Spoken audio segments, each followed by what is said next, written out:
Welcome back, you beautiful disaster. Ready for another truth they don't want you to hear? Look who finally picked up the phone. Look who finally made the call that changed everything. You beautiful, strategic, untouchable masterpiece. You know what I heard? They said you were outgunned, outmanned, outspent, outplayed. They had the private investigators, the lawyers, the connections, the Swiss accounts. They had everything mapped out, every move calculated, every exit blocked. But they forgot one tiny, devastating detail. They forgot that when you push someone past their breaking point, past their fear, past their need to be liked, past their desire to play fair, you don't create a victim. You create a weapon. And that weapon only needs one bullet. The phone call, 3 minutes and 47 seconds. That's all it took to dismantle an empire built on lies, maintained by fear, protected by money. While they were busy counting their billions, hiring their stalkers, building their walls of lawyers and threats, you were doing something they never expected. You were taking note. Every conversation, every threat, every bribe, every moment they thought you were too scared to remember. You were building a case, not in a courtroom, but in the court of consequences. And when you finally dialed that number, when you finally spoke those words they never thought you'd have the spine to say, their entire kingdom started to crack. They thought money was power, they thought surveillance was control, they thought fear was forever. But you understood something they never learned in their ivory towers and boardrooms. Real power isn't about how much you have. It's about knowing exactly when to use the little you've got. It's about understanding that sometimes one perfectly placed truth can topple 1,000 carefully constructed lies. And that Tuesday morning at 9:17, while they were probably on their third espresso in some penthouse office, counting their assets and laughing about how they had you cornered, you picked up a phone that cost less than their morning coffee and ended their world. Let me paint you the picture they'll never admit to seeing. The moment their assistant walked in with that look on their face. The moment their lawyer called with a voice that couldn't quite stay steady. The moment they realized that all their money, all their power, all their carefully paid stalkers, none of it mattered anymore. Because you didn't fight them where they were strong. You fought them where they were exposed. And the most beautiful part? They trained you to do it. Every time they flexed their power, they showed you their weakness. Every time they sent someone to watch you, they revealed what they were afraid of. Every time they threatened you with their money, they told you exactly where to aim. You remember how it started, don't you? The subtle threats wrapped in legal language, the friendly visits from people who just happened to know everywhere you went, the bank accounts that mysteriously had issues, the job opportunities that suddenly disappeared. They wanted you to feel it, that cold grip of helplessness. They wanted you to understand that they owned the board, the pieces, and the rules. They had journalists on payroll, judges in their pocket, and enough money to bury you in legal fees before you even got to tell your side. They looked at you and saw another problem to be solved with a checkbook. But here's what billionaires never understand about people like us. We didn't grow up with safety nets. We didn't learn to fight in boardrooms. We learned to survive in places where money meant nothing and everything was personal. While they were taking tennis lessons, we were learning that sometimes the only way out is through.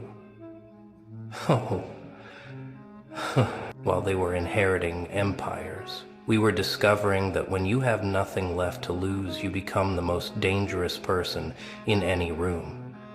They sent stalkers to watch you, document your every move, build their files. What they didn't realize is that every stalker they sent was teaching you how they operated. Every intimidation tactic was showing you their playbook. For months, maybe years, they thought they had you figured out. Poor little you, struggling to pay rent while they moved millions with a phone call, checking your rear-view mirror for the cars that followed you while they sat in climate-controlled offices deciding your fate. They probably had meetings about you. Can you imagine billionaires sitting around mahogany tables discussing how to handle the situation that was you? They assigned budgets to your destruction. They had PowerPoints about your weaknesses. They thought they were playing chess while you were playing checkers. The joke was on them. You weren't playing at all. You were studying. Every move they made taught you something. Every pressure point they pushed showed you theirs. When they froze your accounts, you learned about financial warfare. When they sent people to follow you, you learned about surveillance. When they tried to isolate you, you learned about network effects. They gave you a master class in power, thinking they were giving you a beating, and the whole time, you were that student they never saw coming. The one taking notes, not to pass the test, but to burn down the school. They created their own destroyer, funded their own downfall, and signed their names on their own ending. Let's talk about that phone call. Not the dramatic version they'll tell in boardrooms as a cautionary tale. Not the watered-down version their lawyers will try to spin. The real version. The one where your hands were shaking but your voice was steel. The one where every word was chosen not for impact but for accuracy. Because that's what they never understood about truth. It doesn't need to be dressed up. It doesn't need to be dramatic. It just needs to be released at the right time, to the right person, in the right way. And you had become a master of timing. Who did you call? The journalist they thought they owned, but who still had a conscience? The federal investigator who'd been looking for just one crack in their armor? The family member they'd betrayed on their way to the top? Or was it simpler than that? Was it just the right person with the right information at the right moment, when their empire was vulnerable? It doesn't matter who it was. What matters is that you knew exactly who to call. Because while they were watching your every move, you were mapping their entire network. Every connection, every weak link, every person they'd stepped on to get where they were. The beautiful thing about billionaires is they create so many enemies on their way up. They just assume money will keep those enemies silent. They assume fear will keep them in line. They assume that power is permanent and memories are short. But you remembered everything, every person they'd destroyed, every corner they'd cut, every law they'd bent until it broke. You became a collector of their sins, a librarian of their secrets. And when the time came, you didn't need an army. You didn't need billions. You just needed one phone number and the courage to dial it. 3 minutes and 47 seconds. That's how long it takes to tell the truth when you've been rehearsing it in silence for years. No dramatics, no threats, no bargaining. Just facts, delivered with the precision of someone who'd been sharpened by suffering into something they never saw coming. You gave names, dates, account numbers. You connected dots they thought were invisible. You pulled threads they didn't even know existed. And the person on the other end? They'd been waiting for that call. They'd been hoping someone, anyone, would finally have the courage to make it. You weren't just making a phone call. You were lighting a fuse they'd laid themselves. The first domino fell within hours. Maybe it was a frozen account. Maybe it was a federal subpoena. Maybe it was just a reporter asking questions that weren't supposed to be asked. But they felt it immediately. That shift in the air, that change in temperature. Their phones started ringing with the wrong kinds of calls.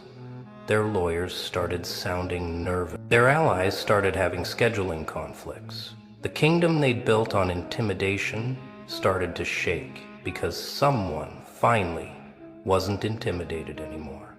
And that someone was you. You have to understand what you did to their psychology. These people had lived their entire lives believing that money was the ultimate shield, that enough zeros in a bank account made them untouchable. But they'd bought their way out of every consequence, paid off every threat, buried every scandal. They moved through the world like monsters among mortals, genuinely believing that rules were for other people. Then you came along.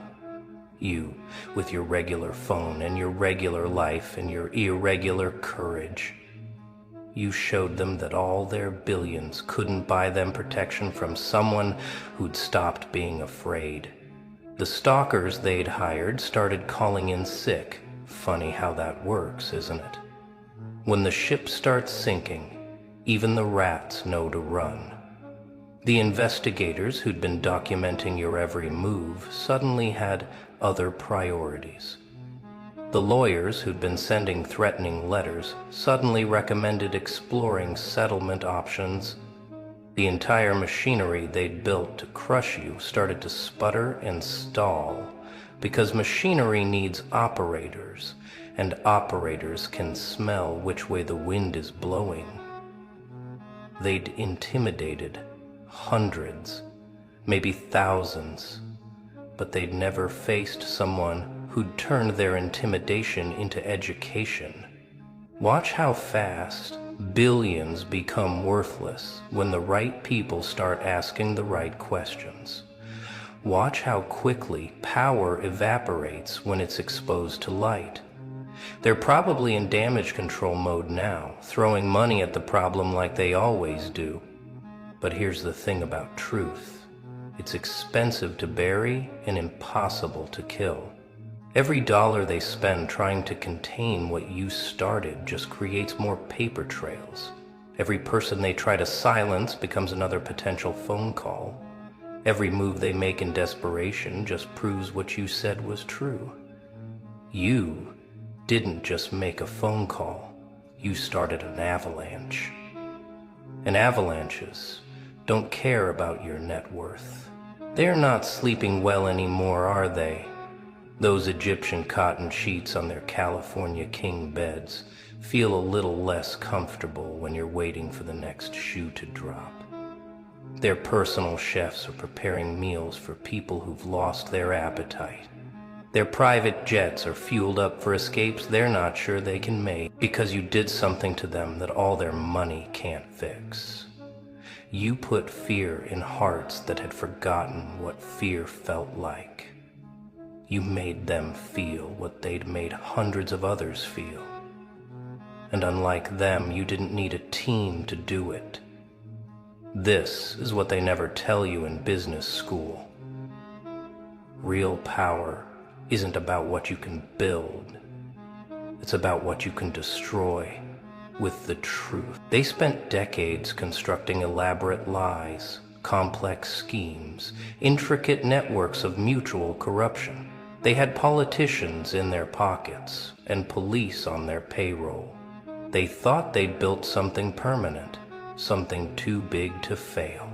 But you understood what they didn't. Every lie is a debt that eventually comes due. Every crime creates evidence. Every enemy they made was a potential ally for someone brave enough to unite them. The phone is probably ringing non-stop in their offices now. Investors getting nervous, partners reconsidering, board members asking uncomfortable questions. Their name, which used to open doors, is now making people step back. The invitations are drying up. The charity galas are finding other honorees. The magazine covers are being redesigned. Because money can buy you many things, but it can't buy you a good reputation once the truth is out. It can't unexpose what's been exposed. It can't make people unknow what they now know. And they know it was you who did this. One person, one phone call, one moment of perfect clarity. But here's the part that really burns them. You're not gloating. You're not giving interviews. You're not writing tell-all books or starting podcasts. You just made your call and went back to your life. And that terrifies them more than anything. Because they understand revenge. They understand greed. They understand wanting to be them. What they don't understand is someone who just wanted them to face consequences. Someone who didn't want their money, or their life, or their power. Someone who just wanted the truth to matter. You've become their worst nightmare. Someone they can't buy, can't threaten, and can't understand. How long did you wait? How many nights did you lie awake, knowing what you knew, holding that nuclear option in your pocket like a grenade with the pin half pulled?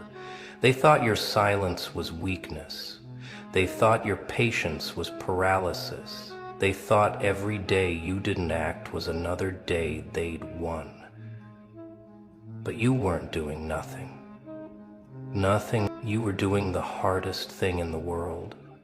You were waiting for the perfect moment, and perfect moments, like perfect phone calls, are created, not found.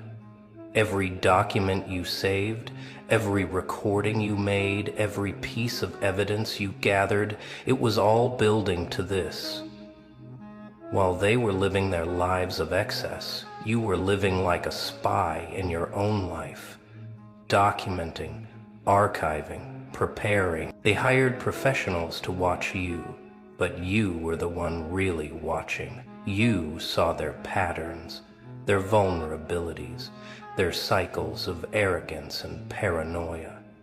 You learned when they were strongest and when they were exposed. You became a student of their destruction while they thought you were just trying to survive. The waiting must have been excruciating. Watching them flourish while you struggled. Seeing them pop champagne while you counted pennies. Knowing you held their destruction in your hands, but not knowing if you'd ever have the courage to use it. There were probably moments you almost broke. Almost made the call too early out of anger or desperation. But something held you back, and maybe it was wisdom. Maybe it was strategy, maybe it was just the understanding that revenge is a dish best served when it will do the most damage. And you became a chef of consequences. They gave you so many opportunities to strike too early.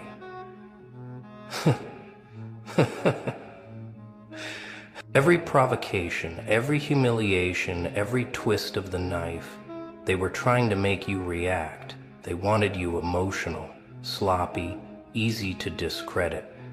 They wanted you to come at them swinging so they could dodge and counter. But you did something they'd never seen before. You absorbed it all, every blow, every insult, every attack. You took it and transformed it into patience. You let them think they were winning while you were preparing. And when you finally moved, it wasn't out of emotion, it was out of precision. The kind of precision that only comes from someone who's had years to plan the perfect strike. Let's talk about what's happening in their heads right now. These people who've never had to look over their shoulders, who've never had to wonder if today's the day it all comes crashing down. They're learning what fear really is. Not the theatrical fear they used to invoke in others. Not the legal threats and financial pressure they wielded like weapons. A real fear, the kind that makes food taste like ash, the kind that makes every phone call a potential disaster, the kind that turns their fortress into a prison. They're probably doing threat assessments now, hiring new security, but not the kind that watches others. The kind that watches them. They're reviewing every deal, every communication, every person they've ever wronged, trying to figure out how much you know, how much you told, who else might be inspired by what you did. Because that's the thing about showing that monsters can bleed. It tends to give other people ideas. You didn't just make a phone call. You rang a bell that can't be unrung. You showed everyone they'd ever stepped on that it was possible to step back. The paranoia must be exquisite. Every former employee becomes a potential threat. Every business partner becomes a possible informant.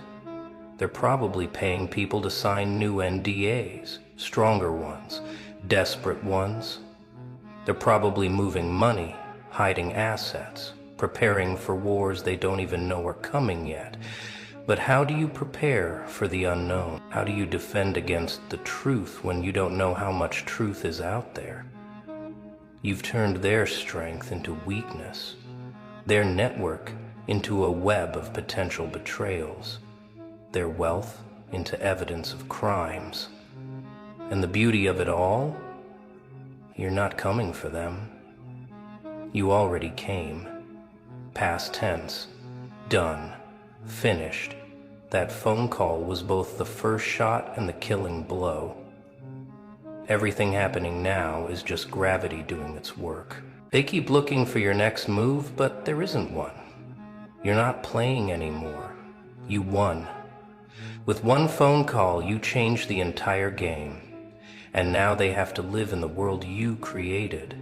A world where their money doesn't make them safe, where their power doesn't make them untouchable, where someone like you can bring down someone like them. Welcome to their nightmare. Population, them. You want to know the exchange rate? What one truth is worth in their economy of lies. It's not measured in dollars or euros or Bitcoin. It's measured in everything they thought was permanent becoming temporary. It's measured in every yes man becoming a maybe. It's measured in decades of careful construction crumbling in days. You didn't just speak truth to power. You showed power that truth was its own currency, and they'd been banking in counterfeits their whole lives. They're liquidating now. Not just assets. Those are easy to move. They're liquidating relationships, cutting ties with anyone who might become a liability. They're burning bridges they spent lifetimes building, because they can't tell which ones you've already mined. The very network that made them powerful is now what makes them vulnerable. Every connection is a potential leak. Every alliance is a possible betrayal. You've turned their greatest strength into their greatest weakness, with nothing but words. True words, but still just words. The lawyers are working overtime now, aren't they? Trying to put legal barriers around the truth like it's something that can be contained. They're drafting cease and desist for reality. They're trying to copyright facts. They're spending more on damage control than some countries spend on defense. But here's what their Harvard-educated legal teams don't understand. You can't lawyer your way out of the truth. You can delay it, complicate it, try to bury it in procedure. But the truth is patient. It waits. And thanks to you, it's already out there metastasizing in ways they can't track or stop. Watch them try to rebuild their reputation. The charity donations that suddenly triple, the PR firms working round the clock to reshape the narrative, the sudden interest in giving back and making amends.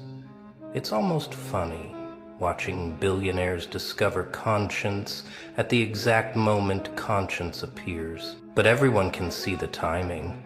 Everyone knows what prompted this sudden spirituality. You've turned their every move into an admission of guilt, their every gesture of goodwill into a confession. They're not rebuilding their reputation. They're building a monument to what you expose.